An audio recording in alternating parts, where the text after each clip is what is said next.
o tema da prova no processo civil, porque acho que o tema da prova é um tema que, em primeiro lugar, é um tema muito mal estudado no Brasil.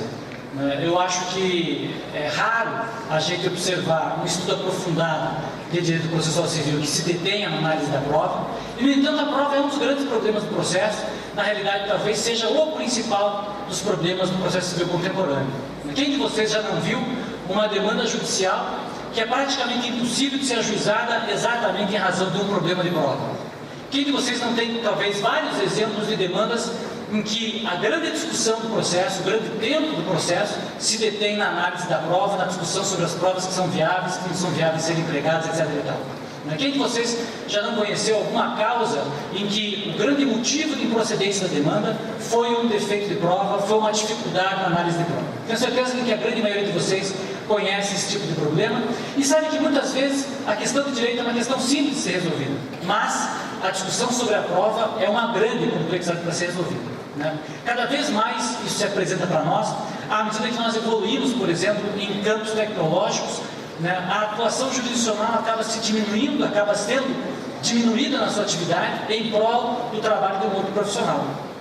Veja, por exemplo, que hoje, praticamente grande parte do trabalho desenvolvido dentro do judiciário, em análises como ações de investigação de paternidade, são feitas não mais pelo juiz, são feitas por um perito, que é o sujeito que vai dizer: esse cara é pai daquela criança, esse cara não é pai daquela criança, porque eu tenho um exame de DNA que eu fiz aqui, que deu uma segurança de 99,9%, logo é indiscutível que esse sujeito aqui é realmente pai da criança.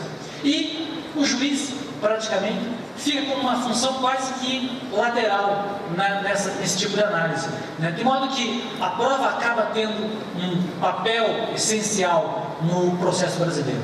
Do outro lado também, a gente percebe que a prova ela é capaz de nos fornecer justamente aquilo que o professor Ricardo falava, que são tutelas diferenciadas, procedimentos diferenciados, procedimentos aptos a oferecer uma resposta mais rápida, uma resposta mais lenta, uma resposta mais eficiente, mais pontual para certos tipos de problema. Pense, por exemplo, o que acontece no direito brasileiro em relação ao mandado de segurança. O que é o mandado de segurança? Como é que o mandado de segurança consegue ser um procedimento pensado para terminar em primeiro grau de jurisdição em um mês? Que começa e termina com uma sentença em um mês. Pois o mandado de segurança é um procedimento desenhado para ser tão rápido assim, exatamente em razão da prova. Porque no mandado de segurança, a única diferença que eu tenho em relação a qualquer outra ação ordinária que você puder imaginar, é uma restrição no campo da prova. Ali eu só posso admitir prova documental. E porque eu só posso admitir prova documental, eu tenho uma simplificação enorme no campo da discussão processual e, portanto, também uma aceleração enorme na tramitação do processo. Então vejam, às vezes uma variação em matéria de prova nos leva a um procedimento totalmente diferente de outros procedimentos. A execução não é diferente disso, a ação monitória não é diferente disso, e outros tantos procedimentos que a gente tem no direito brasileiro também seguem essa mesma lógica. Daí a importância que a gente tem em estudar de fato o tema da prova e em verificar então o que é que esse projeto do Código de Processo Civil nos oferece em matéria de prova. Eu, nesse ponto, comungo em grande medida com aquilo que o professor Ricardo colocou, dizendo que acho que o projeto andou muito mal, acho que o projeto perdeu uma grande oportunidade de realmente fazer uma legislação processual nova, de apresentar para a gente um paradigma processual novo. No fim das contas, grande parte do que o projeto faz é corrigir algum pequeno defeito, apresentar uma pequena ideia em relação a um ponto, ou até às vezes só a incorporar na legislação alguma coisa que já é a orientação consolidada da jurisprudência brasileira. Mas é raro você ver no projeto alguma alteração que de fato signifique uma alteração paradigmática na forma de se pensar o processo, na forma de se ver o processo de uma forma diferente.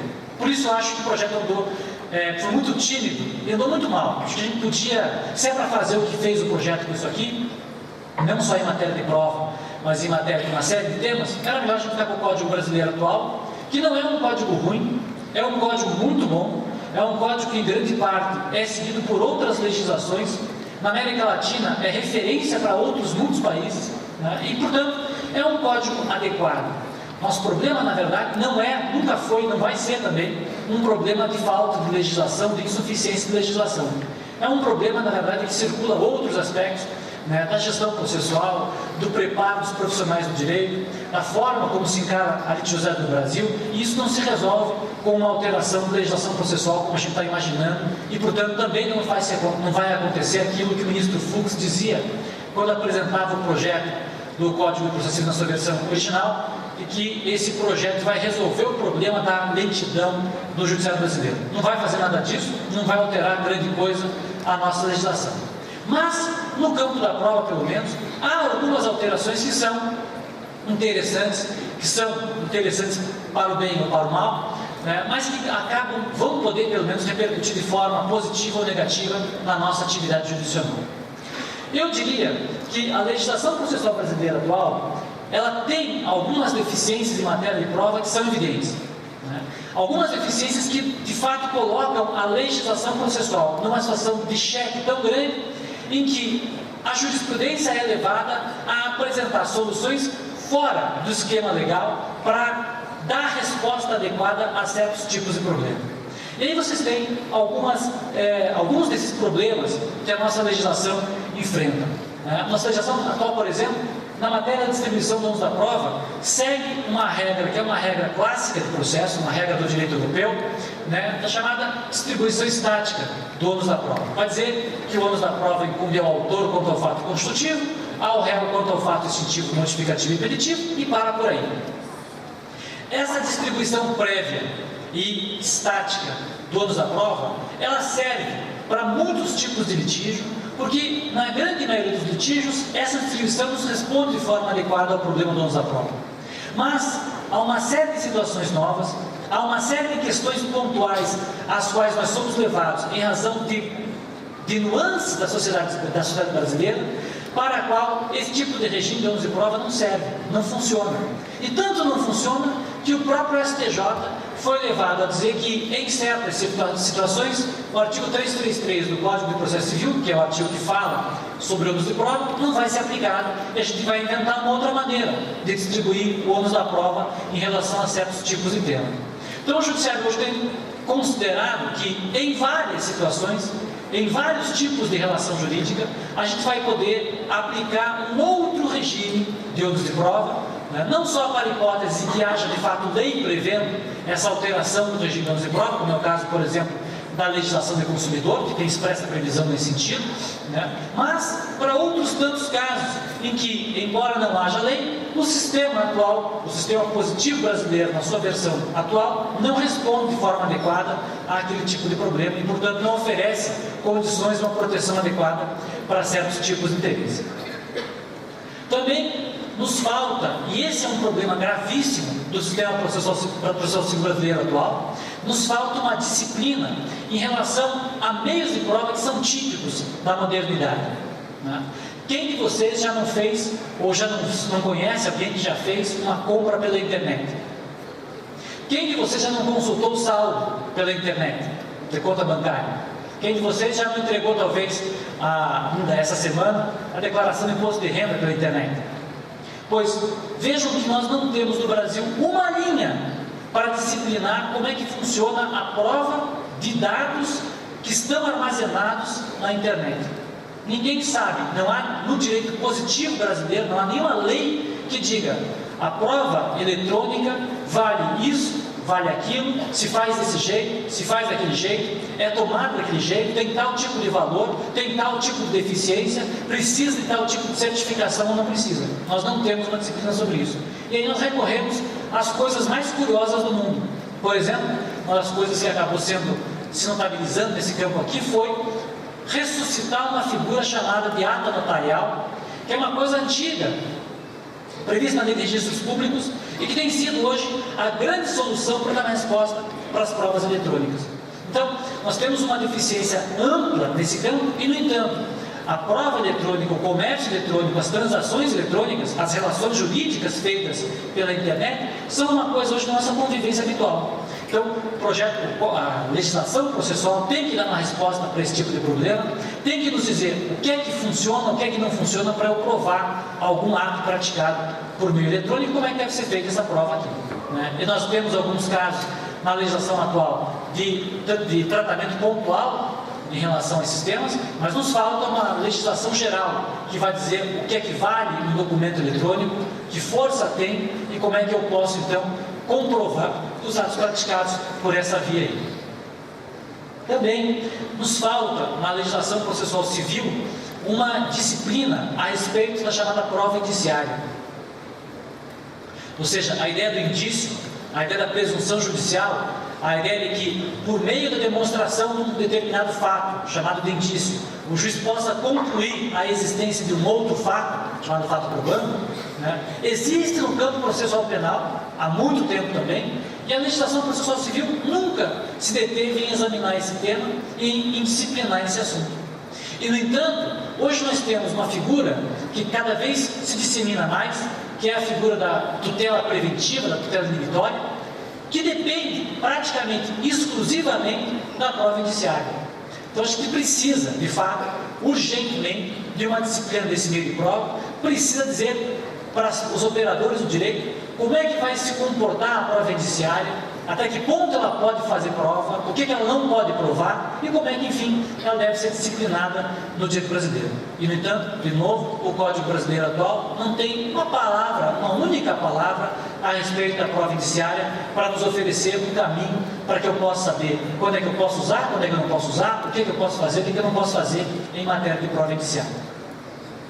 Enfim, o tema da prova ilícita e das regras de exclusão no sistema brasileiro é um sistema também, é um tratamento também extremamente deficitário.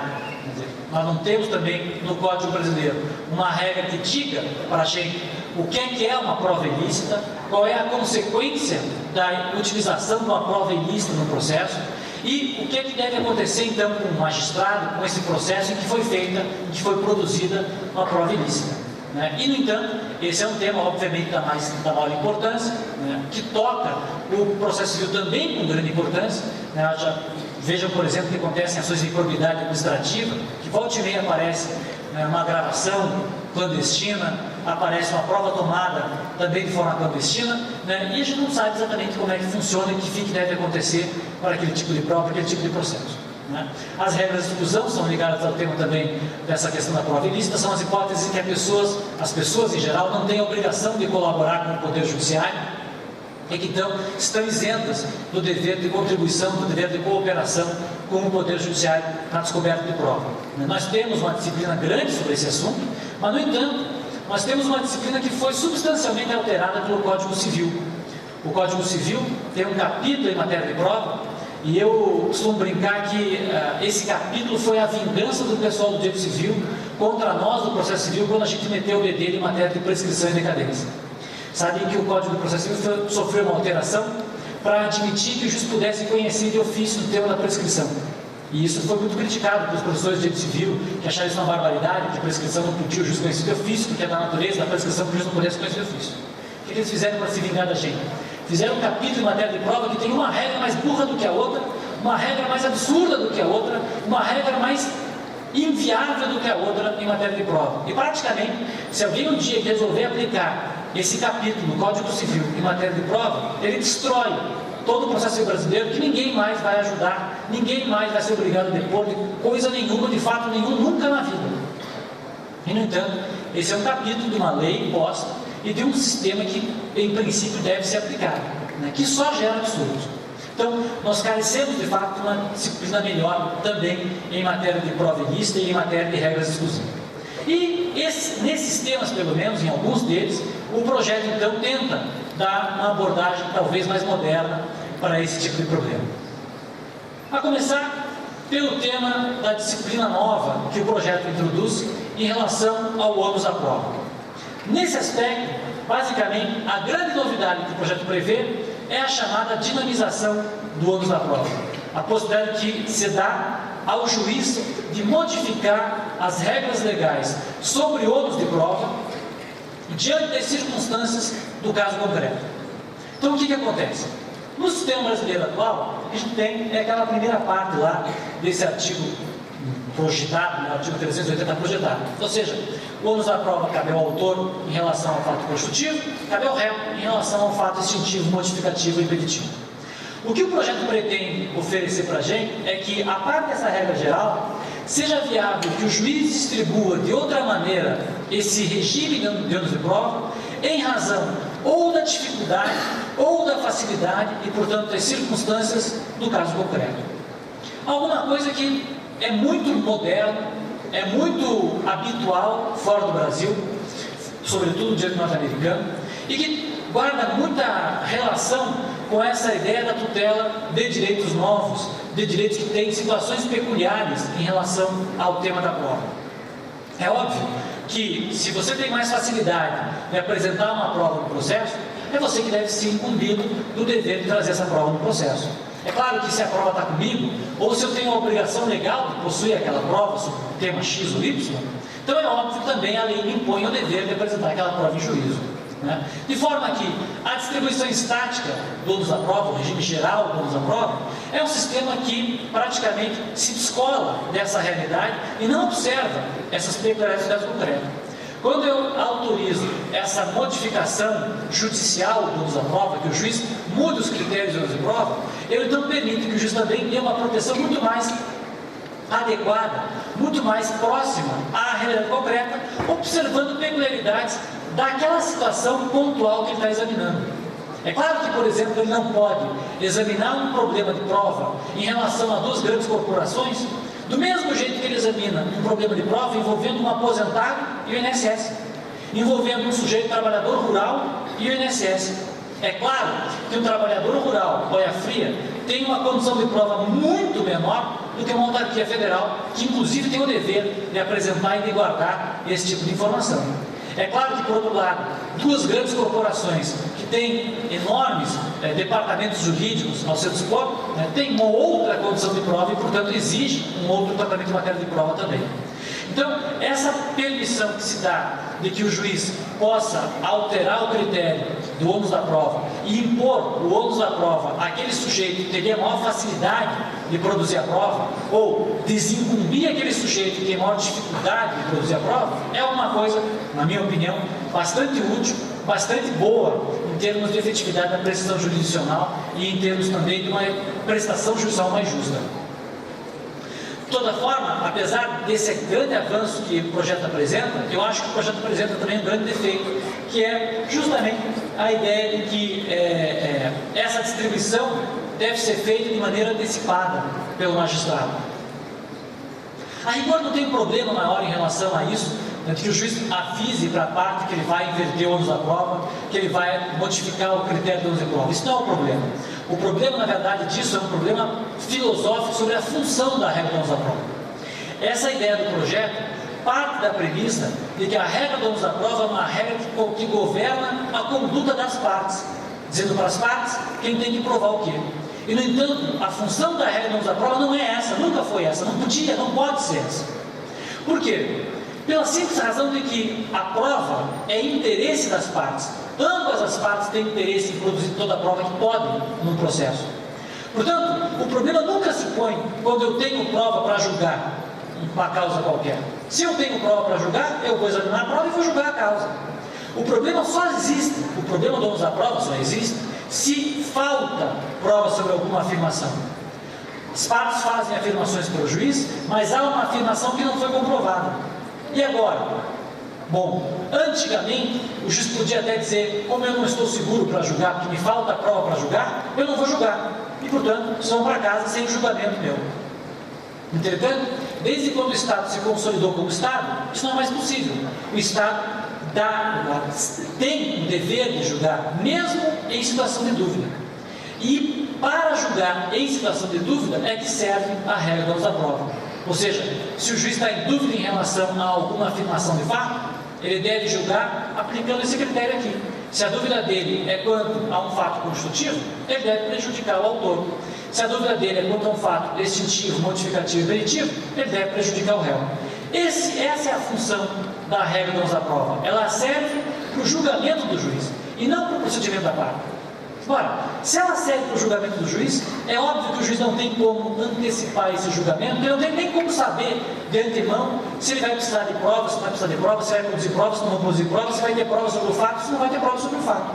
Logo, só na sentença é que o juiz poderia, de fato, aplicar uma regra como essa. E, portanto, a ideia de que o juiz avise antecipadamente sobre a inversão vamos à prova, e o projeto inclusive exige que se faça isso na audiência preliminar, é uma coisa que não tem nenhum sentido, né? E mais, na minha opinião até, isso só estimula a litigância de má-fé. Mas isso é um problema que eu acho que não cabe até a gente tratar agora.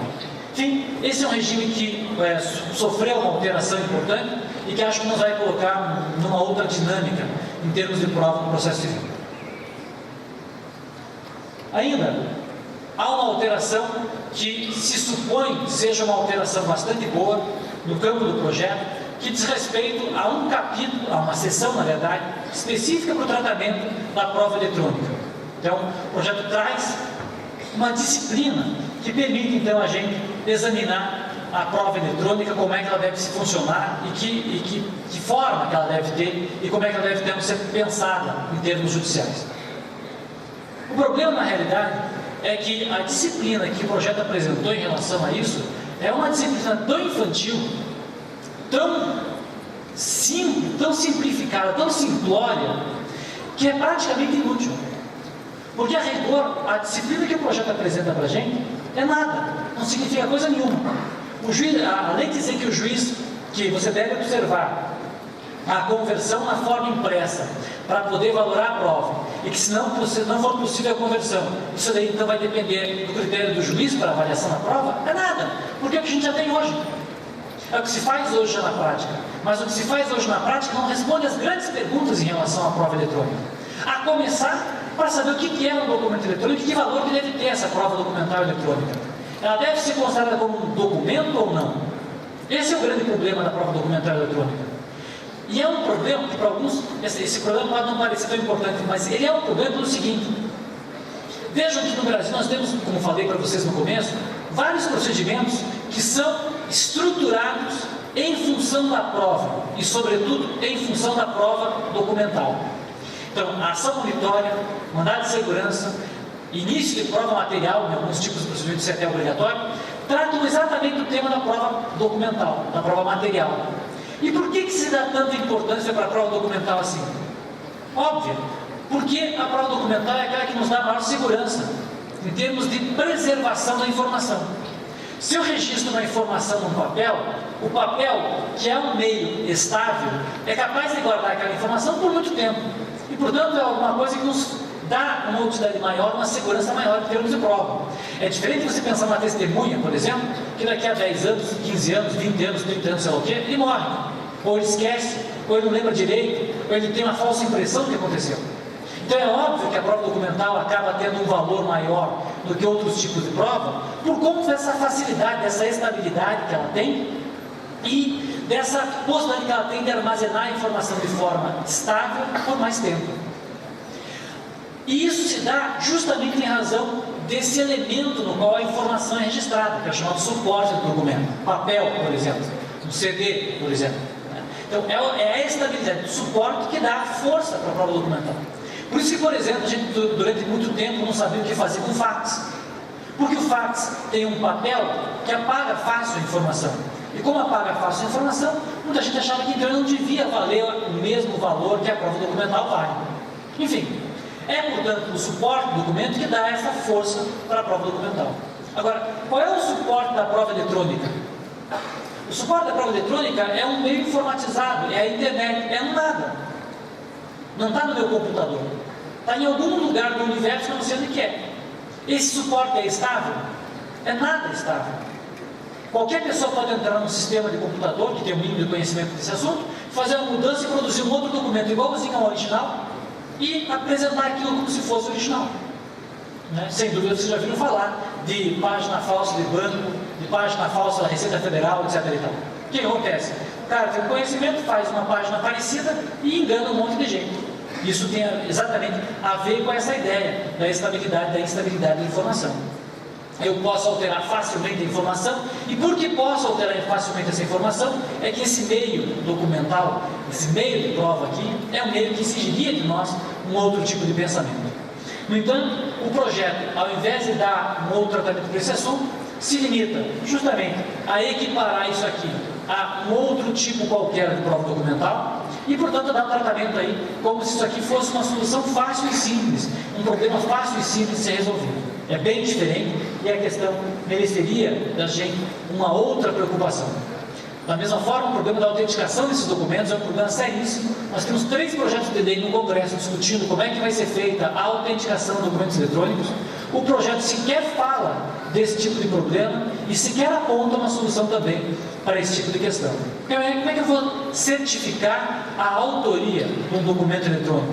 Como é que eu vou ter certeza que aquele documento eletrônico veio de quem eu digo que veio? Tudo isso é uma questão que não tem definição e que não permite que então a gente tenha uma resposta adequada no projeto do Código de Processo Civil. Em relação à prova indiciária, eu acho esse é o maior dos pecados que o projeto comete. O projeto tentou evoluir no campo da proteção preventiva, da chamada ação inibitória, e tentou evoluir isso inicialmente prevendo um capítulo para a tutela preventiva dos direitos, para a chamada ação inibitória. Esse capítulo foi vetado. A Câmara dos Deputados acabou achando que a ação inibitória naquele capítulo, da forma como havia sido prevista, podia gerar um risco grande de censura dos meios de comunicação e entenderam então por não aprovar aquilo. Mas, no entanto, a gente acabou conseguindo aprovar a previsão expressa de que é viável o emprego de uma tutela que se volta à prevenção contra um ato ilícito, não necessariamente danoso, que é a ideia da ação inibitória. Isso foi feito, então, nesses parágrafos do artigo 508 do projeto do Código de Processo Civil, que fala expressamente na possibilidade de você prevenir um ilícito. A partir daí, parte dos autores brasileiros acharam que então o nosso problema estava resolvido, porque com essa previsão do 508, nós já teríamos condições de oferecer uma tutela preventiva adequada aos vários interesses e todo o resto seria desnecessário. Na minha opinião, isso é um grande erro, é um grande equívoco, é um grande defeito de quem pensa dessa forma. Porque não adianta você prever a possibilidade de uma ação preventiva de forma abstrata assim, se o sistema processual não te oferece instrumentos capazes de te dar uma proteção preventiva desse jeito. Se eu não tenho, por exemplo, um sistema de recursos adequado a uma tutela preventiva, se eu não tenho um sistema de extensão dos efeitos da sentença e da coisa julgada adequado a esse tipo de tutela, e se eu não tenho também um sistema de prova adequado a esse tipo de tutela. Vejam que toda a teoria da prova, no projeto de Código de Processo Civil e no Código Brasileiro atual, se centra numa mesma ideia, que é a seguinte: a prova se faz sobre fatos pretéritos. Eu só faço prova sobre o que já aconteceu. O que não aconteceu, eu não posso fazer prova porque não aconteceu mesmo. Isso é uma premissa óbvia. Por outro lado, quem pensa em tutela preventiva, pensa em evitar que aconteça alguma coisa. Ora, se a tutela preventiva, que é uma garantia constitucional, posto no artigo 5º e 35 da Constituição, exige que não aconteça alguma coisa, e se, por outro lado, a prova só é feita sobre o que já aconteceu, é óbvio que eu tenho uma incongruência do sistema aí. É claro que o sistema de prova que a gente tem aqui não serve para a tutela preventiva e não vai dar cabo da proteção preventiva como se exige. Mas basta pensar na seguinte situação. Eu digo, juiz, vai haver um ato ilícito X. A empresa tal vai apresentar para o mercado esse produto tal, que é um produto que não podia ser comercializado.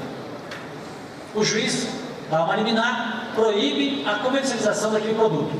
A empresa, então, não comercializa o produto. Porém, na defesa deles, vem dizer o seguinte: eu não comercializei, mas também eu nunca ia comercializar. Não tinha interesse em comercializar aquele produto. Não me faz diferença esse produto. O que acontece? Como é que o juiz vai sentenciar um caso como esse?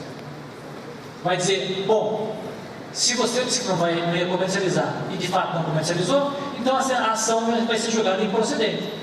Logo, vou julgar a demanda improcedente, o autor vai arcar com ônus de sucumbência e julgar a improcedente a demanda, agora eu posso comercializar um produto que não podia comercializar por conta da coisa julgada que foi formada em relação ao autor. Percebe que é uma forma absurda de você resolver esse tipo de problema? Por outro lado, se o juiz exige, não, eu quero então que você me faça a prova de que ia acontecer essa lesão, de que ia haver a comercialização. Que prova esse autor pode fazer para demonstrar que ia haver a lesão? Ah não, ele comprou insumos que iam ser usados para fabricar aquele produto. Eu comprei, mas eu não ia usar do mesmo jeito, só comprei para estocar. Ou, estava pensando em fazer, mas na última hora eu achei que era melhor não fazer e não fiz. Enfim, é totalmente impossível você obter tutela preventiva a partir da dinâmica probatória brasileira atual.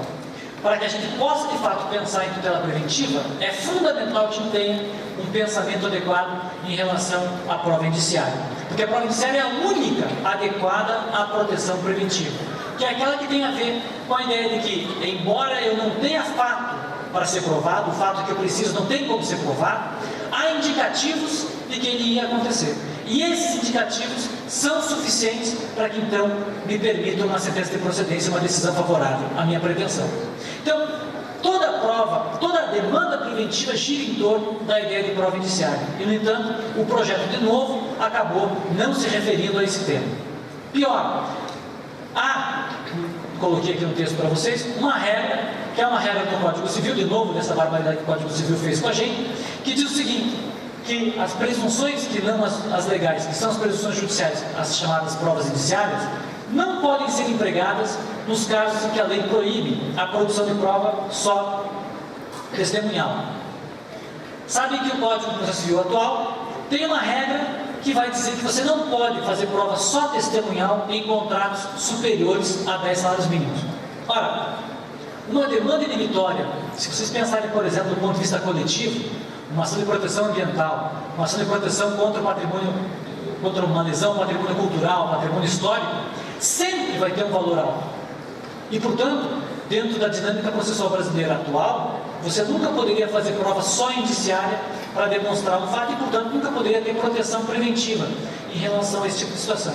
Só casos de pequeno valor é que autorizariam para você uma demanda preventiva desse porte, que é um troço absurdo. Eu posso ganhar proteção preventiva para evitar uma lesão de R$10, mas não posso para evitar uma lesão de R$1 milhão, para evitar uma lesão de um valor irreparável, um valor que não tenha nem valor para expressão econômica.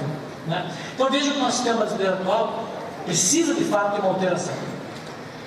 Menos mal que o projeto não traz esse mesmo limite em relação à prova testemunhal.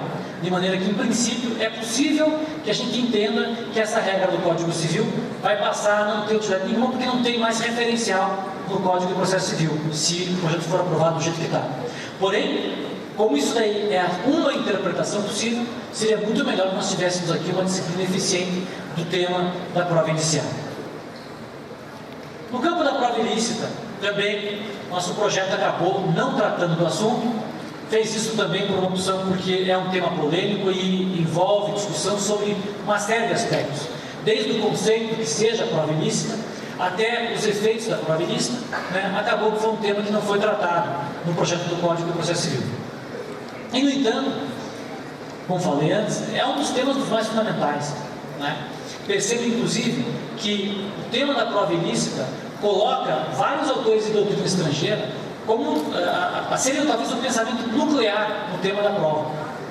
A maioria dos grandes trabalhos em matéria de prova fora do Brasil, ou trabalham sobre o uso de prova, ou trabalham sobre o tema de prova ilícita. Então era um tema que seria de fato dispensável de ser tratado. Né?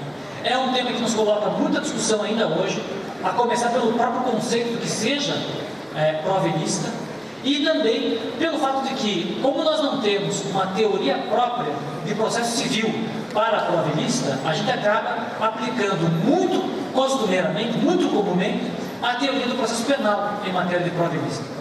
Acontece que a teoria da prova ilícita no campo penal é uma teoria que tem outros princípios, que partem de uma outra ideologia, e que não pode ser adequada para cá. Dou um exemplo. Se fala muito em processo civil hoje na ideia de que seria a prova ilícita aquela produzida com surpresa da parte. Então, se você não sabe, você não pode ter uma prova produzida contra você. Então, por isso que vocês vão ver volta e meia, né, se vocês vão ligar lá para a empresa de telefonia ou alguma coisa,